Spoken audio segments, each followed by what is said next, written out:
While waiting for my $7,000 built engine to show up for my twin turbo Coyote, I have spent a lot of time on the engine bay, making sure that everything is perfect, color matched, and just insane. The things I'm most proud of right now is this vacuum block system. I went ahead and got custom lines. This is way better than the old line that I had. This goes from the intake to the vacuum block, and then the vacuum block distributes vacuum where it's needed.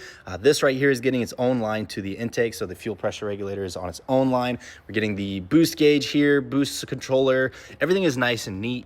Something that a lot of people wouldn't do, but I went ahead and spray painted the hop switch and angled it down so that it's out of the way. And then I'm also spray painting this right here. I want everything to be nice, matching inside of the engine bay. And also painted the steering rack over here. Every single part of this Mustang is been touched, or rather has been touched now. I've been spending a lot of time just making sure that everything is perfect. If I don't want a 90-degree fitting, I'll go ahead and order a straight piece. So a lot of days waiting on Amazon for specific parts and all that. I think I am at a point where as soon as the motor comes in, I could probably get it installed within 5 hours, get this thing running, driving, no leaks, no issues whatsoever. I've tested literally everything from the watt box to the transmission lines.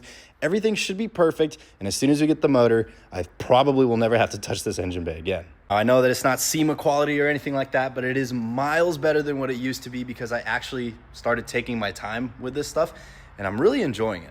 Now, for example, most people probably would have left their hop switch completely unpainted and mine was sticking straight out, but I didn't want that. So I went ahead and got this 90-degree fitting here. Everything is nice, neat, tucked away. And I really spent my time making sure that I do things right and spend a little bit of extra money on some nicer parts so that this car will never really have to break once this motor's in. But yeah, that's just an update on everything that's been going on engine bay wise. I have a bunch of stuff going on interior wise, and then I'll be making an update post on the engine on my main page here soon. You guys have probably already seen that, but that's it.